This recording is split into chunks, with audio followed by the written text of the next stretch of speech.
জয় Nitai, good morning, সুপ্রভাত বন্ধুরা। সকাল সকাল আবার একটা নতুন ব্লগ নিয়ে হাজির হয়ে গেছি। আজকে একদম সম্পূর্ণ আলাদা ব্লগ, রান্নাবান্না নয়, বাড়ির কাজকর্ম নয়। আজকের একটু আধ্যাত্মিক সম্বন্ধে কথা বলবো।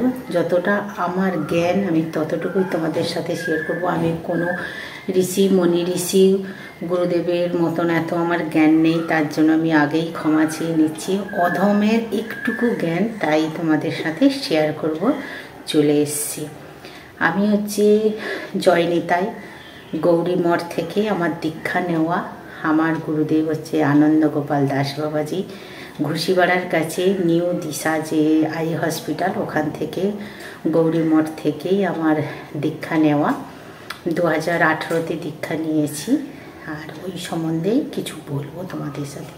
অনেকের দীক্ষার সম্বন্ধে অনেক ভুল ধারণা থাকে, অনেকে আবার ভয়েও নিতে চায় না যে দীক্ষা নিলে হয়তো সব কিছু ত্যাগ করতে হবে। তা নয়, আমার গুরুদেব যেইটুকু আমাদের বলেছে আমি সেইটুকুইভাবে তোমাদের সাথে শেয়ার করছি। আমার হচ্ছে আচানক দীক্ষা নেওয়া, কারণ আমি যখন এখানে আসি আমার তার আগে থেকে আমার প্রচণ্ড শরীর খারাপ হতো, মানে শরীর খুবই অসুস্থ থাকতো। মানে ফার্স্ট বেবি হওয়ার কাছ থেকে আমার শরীরটা খুব অসুস্থ থাকতো। একদিন আমার দিদির বাড়িতে অক্ষয় তৃতীয়ার পুজো হচ্ছিল, ওখানে পুজোর কাজে হাত লাগিয়েছি। তারপরে আমার দিদিদের ব্রাহ্মণ মশাই উনি বলল যে দীক্ষা নিয়েছিস? আমি বলছি না না, বলে দীক্ষা নিয়ে নে, তোদের তো সবাই কৃষ্ণ দীক্ষিত, মানে আমার ঠাকুমা কৃষ্ণ দীক্ষিত, আর আমাদের বাড়িতে কৃষ্ণ রাধাকৃষ্ণর মূর্তি আছে, স্বপ্নাদেশে পাওয়া আমাদের। আর তার জন্য আমার ছোট থেকে একটু কৃষ্ণের প্রতি টান, ভক্ত বলো। ছোট থেকে আমি তিলক টানতাম, ছোট থেকে তুলসী মালা পরতাম, কিন্তু তখন তো ছোটোতে মাছ মাংস খেতাম। ঠাকুমা বলতো যেদিন তোর জ্ঞান হবে সেদিন তুই তুলসী মালা পরিস, বারবার মাংস খাবার সময় তুলসী মালাটা খুলে দিবি। তো বলতো, তখন পরতাম না। কিন্তু তিলক যখন আমার পিসিমণি আসতো, তখন ওরা হচ্ছে গৌরাঙ্গর মূর্তি আছে ওদের, গৌরাঙ্গ মহোৎসব হয়, গৌরাঙ্গর ভক্ত ওরা। চৈতন্য মহাপ্রভু যে, সেই তো গৌরাঙ্গ। তো গোপালও আছে, 25 কিলো ওজনের গোপাল আছে ওনাদের বাড়িতে। তো ওরা তিলক টানে, তো যখনই আসে তিলক, তো পিসেমশাই একবার বলেছিল, পিসেমশাই বলেছিল যে তুই আমার তো দিব্যি চোখে আমি দেখতে পাচ্ছি, তুই একদিন সত্যি কৃষ্ণ ভক্ত হবি, কৃষ্ণ দীক্ষিত নেবি, সেদিন তুই মনে করবি। হ্যাঁ, এখন আমি বিশ্বাস করি যে হয়তো ওনার কথাটাই আমার লেগে গেছে। আমি সত্যিকারের মন থেকে খুবই কৃষ্ণ ভক্ত আমি। আর জানি না ভক্ত কিনা, খুব ভালোবাসি, বিশ্বাস করি, শ্রদ্ধা করি, ভক্তি করি। তো তাই তোমাদের সাথে একটা কথা শেয়ার করব। তো সেইভাবেই আমার দীক্ষা নেওয়া। হঠাৎ ঘুষিপাড়ায় যে মন্দির ছিল সেটাও জানতাম না, অ্যাড্রেস নিয়েই একদম হাজির। আচানকভাবে গুরুদেবের সাথে দর্শন আমার, গুরুদেবকে বললাম, গিয়ে তারপরের দিন আমার দীক্ষা নেওয়া শুরু। আমি দীক্ষা নেওয়ার আগে থেকেই মাছ মাংসটা খেতাম না, পেঁয়াজটা খেতাম, কিন্তু রসুনটা ভালোবাসতাম না। তারপরে দীক্ষা নেওয়ার পরে খেতে খেতে গোপালের ভোগ দিতে দিতে পেঁয়াজ রসুনটাও আমার চলে গেছে। আর নন ভেজিটেরিয়ান তো নন, ভেজিটেরিয়ান আমি এখন পুরো শাকাহারি খাই। কিন্তু আমার বাড়িতে আমি সবাইকে রান্না করে দিই, যে খেতে চাই আমি রান্না করে দিই, আমার কোনো ঘৃণা নেই। এখন পরপর একটু মানে গ্যাস হচ্ছে, করার কিছু নেই। পরিবারকে খুশি রাখার জন্য আমাকে সব কিছু করতে হয়। আমার যার কথাতে আমি দীক্ষা নিয়েছি, মলয়বাবু, উনি আমাকে মেয়ের মতো ভালোবাসে। উনি বলে যে তুই সত্যিকারের মা, সংসারের এক হাতে তুই সংসার সামলাচ্ছি, এক হাতে তুই গোবিন্দর সেবা করছি, এবং অন্তরে তোর গোবিন্দ আছে, মুখে তুই গোবিন্দের নাম উচ্চারণ করিস, আর সবাইকে তুই রান্নাবান্না করেও খাওয়াচ্ছিস, তোর এটাই ভালো। হ্যাঁ, আমি সবাইকে যে খেতে চায় আমি তাকে রান্না করে দিই, মানে ননভেজ খেতে চাই পরিবারে সবাইকে দিই, কিন্তু আমি খাই না, ভেজিটেরিয়ান আমি। তো সেটা ছাড়ো, দীক্ষার কথা। যারা দীক্ষা নিতে চাও তারা গৌরী মঠে দীক্ষা নিও। যে হ্যাঁ, দীক্ষা তোমার হয়তো ইচ্ছে করছে দীক্ষা নিতে, কিন্তু যে আমি মাছ মাংস ছাড়তে পারছি না, কী করে দীক্ষা নেব, ওটা ভুল ধারণা। তোমার আত্মা তুই আগে নারায়ণ, না নারায়ণ যদি চায় সেটা হয়তো তুমি খেতে পারো, পরপর তুমি ছেড়ে দিতে পারো। এইটুকু বিশ্বাস আছে যে তুমি খেতে খেতে দীক্ষা নেওয়ার পরে অনেকে ছেড়েও দেয়। আমার মতে দীক্ষা নিতে চাও তারা নিয়ে নাও, মনে কোনো সংশয় না নিয়ে এক মনে দীক্ষা নিতে পারো। অনেকে বলে দীক্ষা না নিয়ে তুলসী মালাও পরতে পারো, মালা জপ করতে পারো, কৃষ্ণের নাম নেওয়ার জন্য কোনো বাধা নেই। দীক্ষা নিলে লাভ কি? তুমি যদি দীক্ষা নাও, সবাই বলবে যে আমার অন্তরে তো ভগবান আছে। হ্যাঁ, ভগবান সবার অন্তরে বিরাজ আছে।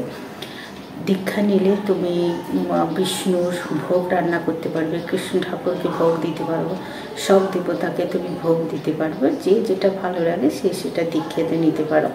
কৃষ্ণ দীক্ষিত হলে তুমি যখন বাড়িতে সত্যনারায়ণ পুজো হয় তার ভোগ তুমি লাগাতে পারবে, সিন্নি তুমি মাখাতে পারবে। দেখবে সিন্নির ভোগ যখন দেওয়া হয় তখন কিন্তু অনেকে ছুঁতে দেয় না, ব্রাহ্মণ ছাড়া ছুঁতে পারে না। এবার তুমি যদি দীক্ষিত হও তাহলে তুমি কিন্তু ওটা ছুঁতে পারবে এবং কৃষ্ণ তুমি পুজো করতে পারবে, কিন্তু ভোগ লাগাতে পারবে না, ভোগ বানিয়ে ঠাকুরকে দিতেই পারবে না। এটা দেখবে ব্রাহ্মণরা অনেক জায়গায় বারণ করে দেয় যে না তুমি লাগাতে পারবে না। আবার দেখবে অনেক বাড়িতে লাগাতে দেয়, তার কারণ হচ্ছে তুমি যখন দীক্ষিত হবে তখন কিন্তু ভোগ বানাতে দেবে এবং প্লাস তুমি লাগাতেও পারবে। নিজের বাড়িতে তুমি কৃষ্ণ আছে, গোপাল আছে, তুমি ভোগ বানিয়ে তুমি অর্পণ করতে পারবে। অনেক বলে যে আমি দীক্ষা না নিয়ে গোপালকে রেখেও ভোগ অর্পণ করি। হ্যাঁ, তুমি গোপাল তো নিজের সন্তানের মতন করে, কিন্তু বিষ্ণুর যে ভোগের কাছে কিন্তু উনি গ্রহণ করেন না, এটা বলে বৈষ্ণব মতে বলে। তুমি গীতাতেও পড়তে পারো, তার শ্লোকও আছে এবং গুরুদেবের কাছে তুমি পরামর্শ নিতে পারো, জিজ্ঞাসাও করতে পারো যে দীক্ষা না নিয়ে গিয়ে আমি ঠাকুরের কাছে ভোগ লাগাতে পারি না, গ্রহণই করে না ভগবান। আর এবং তুমি যখন দীক্ষার হওয়ার পরেও তুমি নিজের বাড়িতেও ভোগ লাগাতে পারবে। প্লাস তুমি যদি তোমার আশেপাশে কেউ বলে যে তুমি আমার বাড়িতে এসে আজকের আমার ইচ্ছে করলো একটু ঠাকুরের কাছে ভোগ লাগাবে, তার জন্য কিন্তু তুমি তোমার গুরুদেবের কাছে পারমিশন নিয়ে যে আমি কি ভোগ লাগাতে পারি, তুমি যদি হ্যাঁ বলে তাহলে তুমি অপরের বাড়িতে ভোগ লাগাতে পারবে। নিজের বাড়িতে তো তুমি 100 বার লাগাতে পারবে। এবং দীক্ষা নিলে এই লাভ। এবার দীক্ষা নিলে তুমি হচ্ছে দেখো স্বয়ং শ্রীকণ্ঠে বৈকুণ্ঠে বাস হতে পারে। তুমি যে হরে কৃষ্ণ নাম নিতে কত পাপ মুক্ত হয় সেটা তোমরা জানো, যে 100টা পাপ করেও শ্রীকৃষ্ণের নাম অর্পণ মানে স্মরণ করলেও তার পাপ মুক্ত হয়। তা বলে যে বলবে যে হ্যাঁ আমি 100টা খুন করবো, 100টা পাপ করবো, তারপরে শ্রীকৃষ্ণকে ডাকবো, এটা করলে হয় না। পাপ থেকে দূরে রাখবে, সবসময় সৎ চিন্তা, সৎ বুদ্ধি, সৎ মানুষ হওয়ার চেষ্টা করবে। শ্রীকৃষ্ণ ভগবানের নাম নাও, ভগবানের নাম নিলে দেখবে মনে একটা শান্তি আসবে। দীক্ষা অনেকে বলে না দীক্ষা নিলে আমি মাছ মাংস সব ত্যাগ করে দেবো, কি আমি কি বুড়া হয়ে গেছি? না ভাই, দীক্ষা নেওয়ার জন্য কোনো বয়স লাগে না। ইয়ং বয়সেও তুমি দীক্ষা নিয়েও তুমি সব কিছু কাজকর্ম করতে পারো, চাকরি করতে হবে। দীক্ষা নিয়ে যে তিলক টানতে হবে তার কোনো গ্যারেন্টি নয়। তিলকটা টানে কেন? মনের শান্তির জন্য, মনের ভালো রাখার জন্য, মনকে শুদ্ধ রাখার জন্য, একটা আধ্যাত্মিকের জন্য তিলক লাগায়। তিলক লাগালে ভালো লাগে তাই লাগায়। তুলসী মালাও তুমি দীক্ষা নিয়ে তুলসী মালা লাগাতে পারো, নাও পারো। তুলসী মালা লাগালে তার অনেকটা পুণ্য আছে, তার মাহাত্ম্য পরের একটা ব্লগে তোমাদের সাথে শেয়ার করব। আর দীক্ষা নিলে কোনো মহাপাপও হবে না, দীক্ষা নিলে অনেক উপকার হবে, অনেক মনে শান্তি আসবে। এই যে বললাম ভগবানের ভোগ লাগাতে পারবে, ভগবানের সেবা করতে পারবে, আর দীক্ষা নিলে একটা মনের শান্তি আসবে। আর দেখো দীক্ষা হলে অনেকটা তুমি যে পূর্ণ হয়, মানে তুমি গঙ্গা স্নান করতে না গিয়েও তুমি একটা বাড়িতে জলীয় একটা তুলসী পাতা দিয়েও স্নান করলেও সেটাও তুমি হচ্ছে একটা পূর্ণ গঙ্গা স্নানেরও মুখ্য লাভ পাবে। দীক্ষার মধ্যে কিন্তু অনেকটা আছে, আমি হয়তো তোমাদের সাথে বুঝিয়ে গুছিয়ে বলতে পারছি না।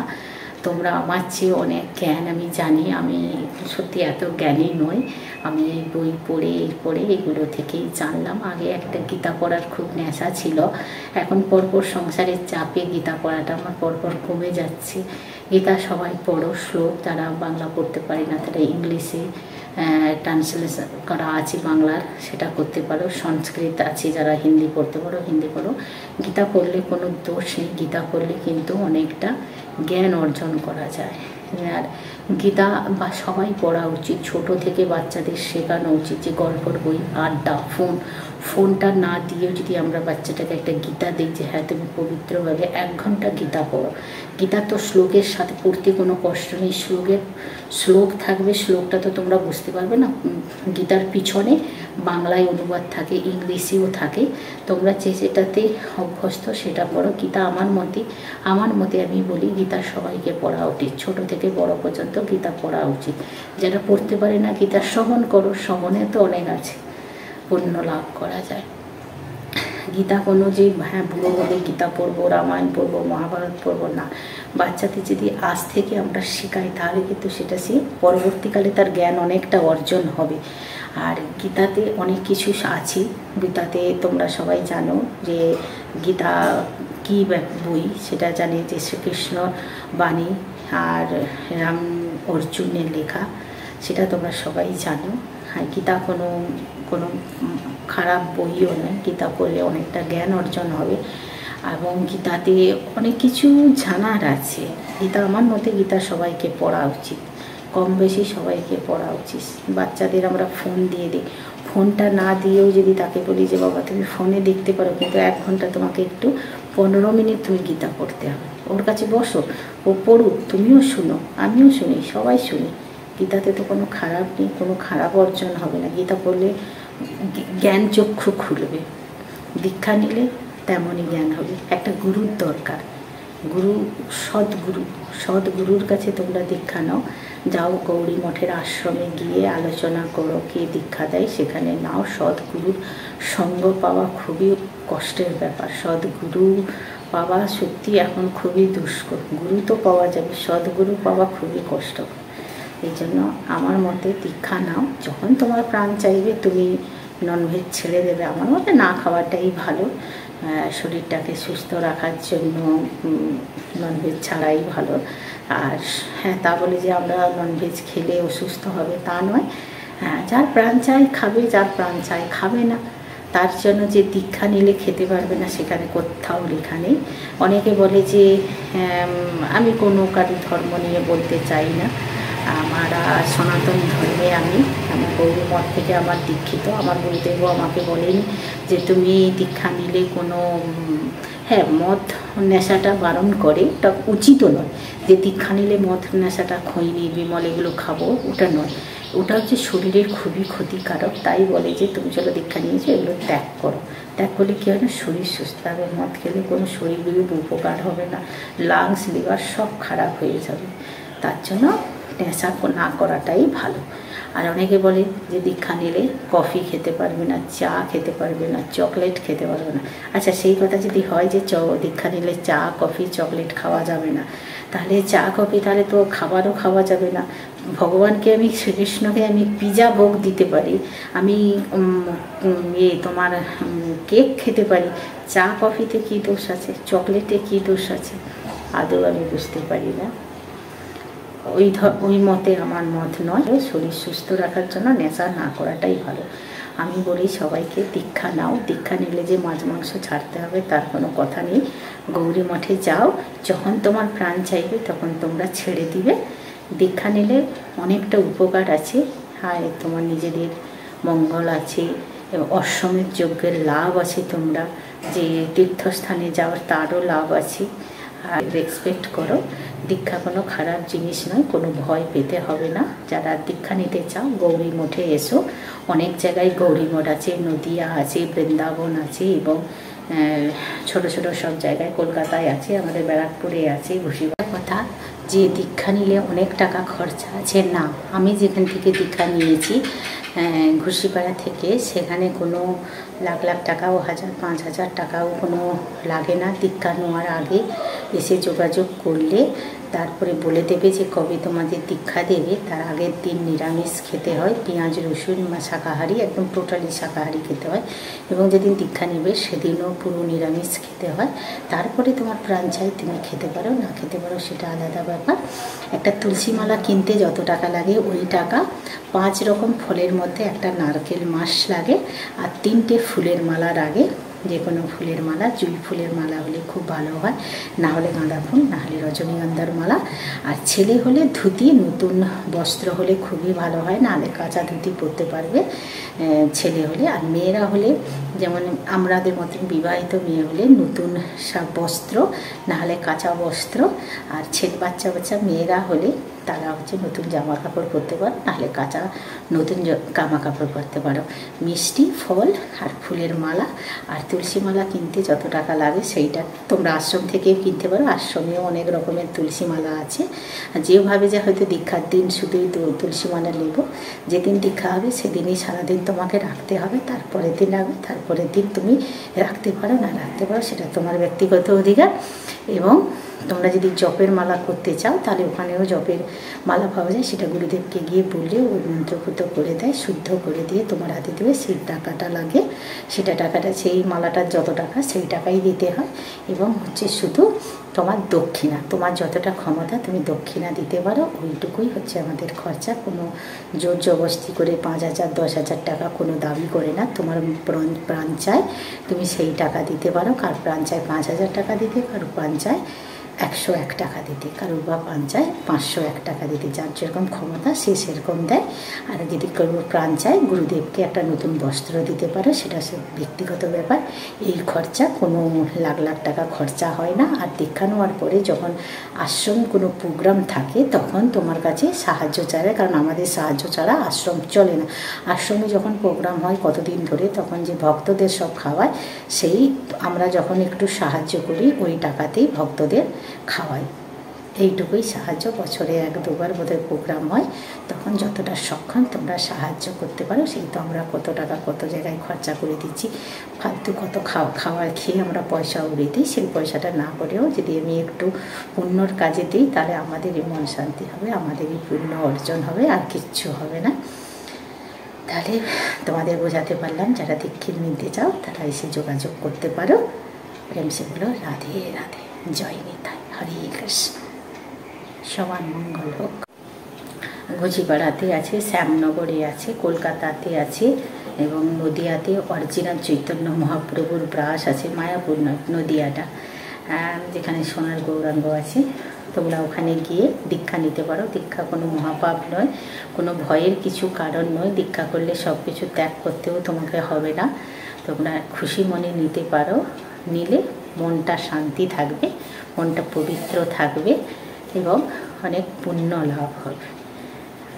চলো, আমি যতটা সম্ভব, তোমাদের অনেকের ভুল ধারণা থাকে তাই বললাম যে দীক্ষা নিলে হয়তো যারা পড়াশোনা করছে তাদের পড়াশোনার ক্ষতি হবে। কোনো ক্ষতি হবে না। তোমাকে বলিনি যে সবসময় তুমি হরে কৃষ্ণ হরে কৃষ্ণ হরে কৃষ্ণ করো কিন্তু পড়াশোনা করবে না। কর্মের ভিতরেও ভগবানকে লাভ করা যায়, কর্মর ভিতরেই সব কিছু লাভ করা যায়। তোমরা আমার মতে দীক্ষা নাও সবাই, যারা নিতে চাইছো তারা এসে ঘুষিপাড়ার নিউ যে দিশা আই হসপিটালের পাশে যে জয়ের মন্দির আছে, জয়নিতা গৌরী মঠ, ওটা গৌরী মঠ চৈতন্য মহাপ্রভুর আসল বাসস্থান হচ্ছে। তোমরা ওখান থেকে নিতে পারো, যোগাযোগ করতে পারো। এসে যতটা সম্ভব তোমাদের বলতে পারলাম, নয়তো পরের ভিডিওতে আরও বলবো যে তুলসী মালা পরাটা উচিত কেন, তুলসী মালা পরলে কী হয়, সবটুকু পরের ভিডিওতে দেখবো। যতটুকু পেরেছি আমার যতটুকু জ্ঞান তোমাদেরকে বললাম। তাহলে আজকের বিদায় নিলাম, পরের ব্লগে দেখা হবে। সবাই ভালো থাকো, সুস্থ থাকো। প্রেম সে বলো রাধে রাধে, জয় নিতাই। একবার বাহু তুলে বলে হরে কৃষ্ণ কৃষ্ণ কৃষ্ণ হরে হরে, হরে রাম রাম রাম হরে রাম।